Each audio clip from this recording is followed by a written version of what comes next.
Okay. Okay.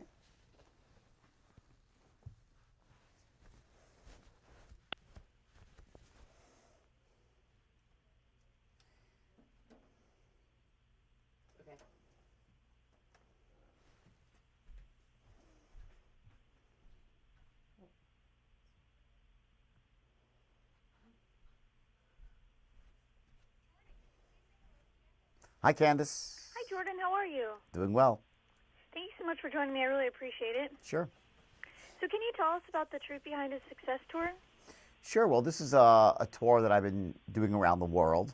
And I've been to about, I think, 15 different countries so far, about 35 or 40 cities. And now I'm coming to the U.S. and I'm doing a really massive tour here, about 50 or 60 different cities just in the U.S. alone.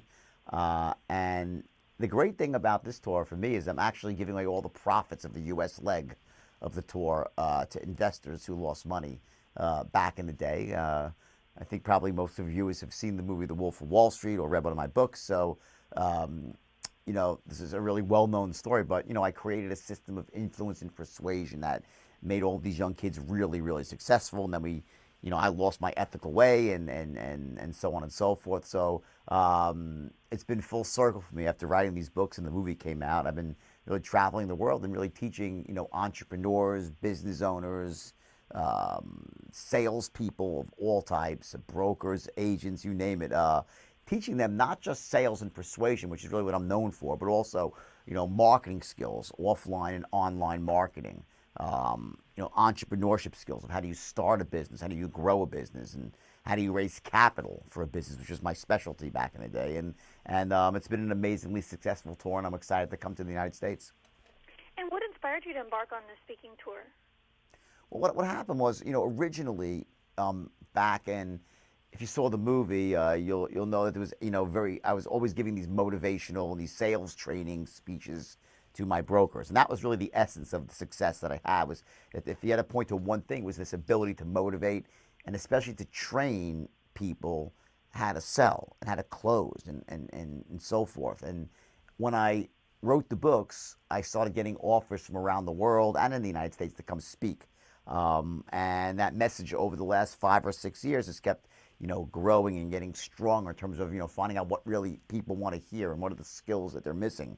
And I've been able to really, use the system that I've used in my own life, essentially give that system to other people for influence and for business and for marketing. And I've taken people, from all over the world and really helped them become far more successful and live far more empowered lives than they were living in the past. So I've had huge success, and I'm excited now to bring that to the United States. And what does it take to be a successful entrepreneur? Well, I mean, there's really these 8 core distinctions, these 8 disciplines that you need to have some reasonable level of mastery over. Some of those distinctions are in the inner game of success, meaning your mindset, your ability to manage your emotional state, your belief systems, your vision for the future. If you don't have one, you got to get one. And then how do you learn to focus on that vision? What are your personal standards for success? And those are all very core elements for someone to have that success mindset that then sets them up to be able to take action in the real world to make that vision a reality. When you cross over into the real world, then you have things like the rules and the strategies and the skills of being an entrepreneur. How do you learn how to fail elegantly, meaning go into business and be wrong, which is a crucial thing for a young entrepreneur or a seasoned business person? How do you test ideas and maximize on the lessons when you're wrong, but minimize on the failures, on the disaster when things aren't working? That's a crucial aspect of entrepreneurship. And then on the flip side of that, how do you succeed wildly when you have something that's working well small? How do you grow that? How do you add a zero onto income? How do you turn a small business into a big business? So that's a skill that's based on entrepreneurship. Um, Capital raising. How do you fund your ideas? How do you tap into other people's money, which is a core skill for business owners and entrepreneurs? How do you learn to influence and persuade and train others to do the same? So much of success, if there's one skill that is by far the most important in business and in all aspects of life is the ability to communicate, to influence, to persuade, to negotiate. And that's what I'm known for probably best around the world. And along with that is marketing. How do you bring the right people into your sales funnel? Both online marketing, which today is really the biggest thing. How do you use Google, Facebook, social media? How do you integrate all those into one cohesive online marketing strategy that reaches the right people, your niche, so to speak, in a cost-effective way and bring them into your sales funnel? And then there's, of course, online marketing as well. And then lastly, what do you do when you've made your money? How do you create multiple streams of income with things like real estate? How do you invest safely in the stock market?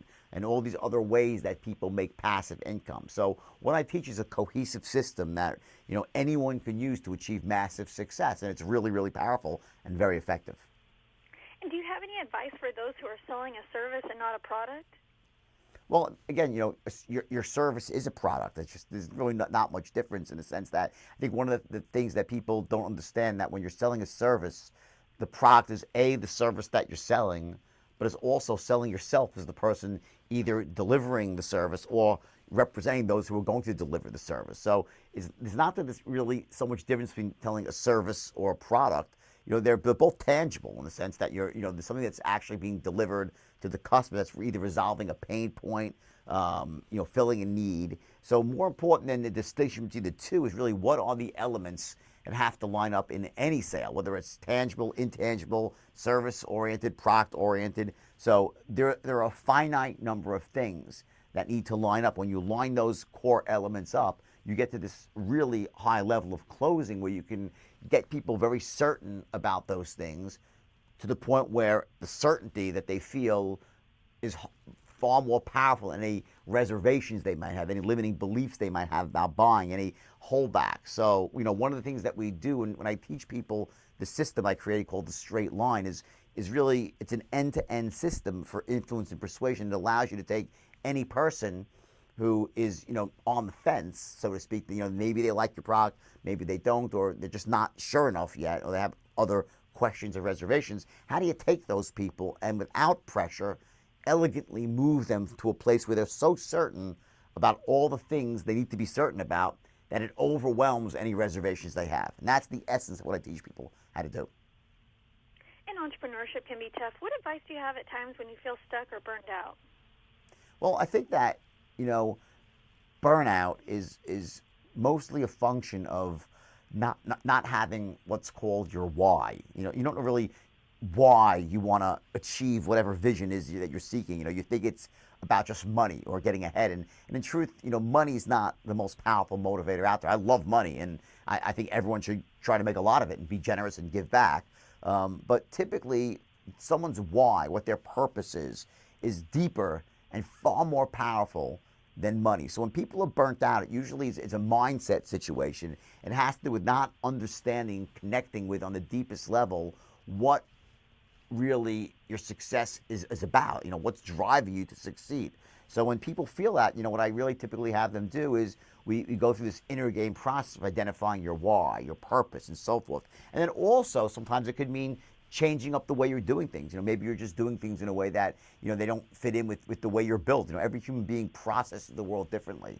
And there's many ways to skin a cat, so to speak. There's many ways to go out achieving your vision. Sometimes people go out and they build a business around doing things that they absolutely hate. Like for me, I've written 2 books, but I hate writing. I don't like to write. So when I was going out and designing my comeback, and I designed it was on purpose. It wasn't by accident. I made a conscious decision not to base it on being a writer. Yes, I can write proficiently, but I am miserable the whole time. Yet I love to speak publicly. So I decided, let me make money monetizing something that's a passion and something that I'm really, really good at versus something I might be good at but I hate. So part of it's really thinking forward and realizing that there are many, many ways to go out and get what you want in life and to try to make sure that they're reconciled with what you truly love, the way that you're built as a person. And do you have any additional tips, information you'd like to share with us? Well, listen, I think that everyone should come see me speak. I'm going to be coming to, starting in South Florida in mid-September. And you can get information for ticket sales at wolfofwallstreettour.com. That's number one. And I think that people should realize that, no matter where you are in life, many people after the global financial crisis, people have taken a hit. They think it's hard now to get rich, or or there's some stumbling block or roadblock. And I have to say that, getting rich is not that difficult. It really isn't. Once you know the strategies for success, it requires a lot of hard work.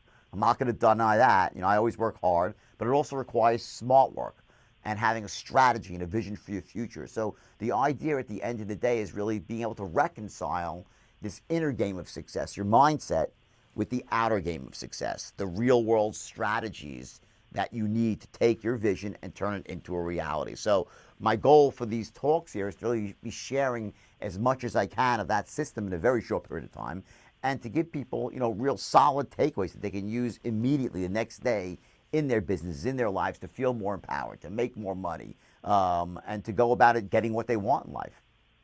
I already feel empowered. Well, thank you so much, Jordan. I really appreciate you taking time out of your busy schedule to speak with me this morning. My pleasure. Thank you. Bye-bye.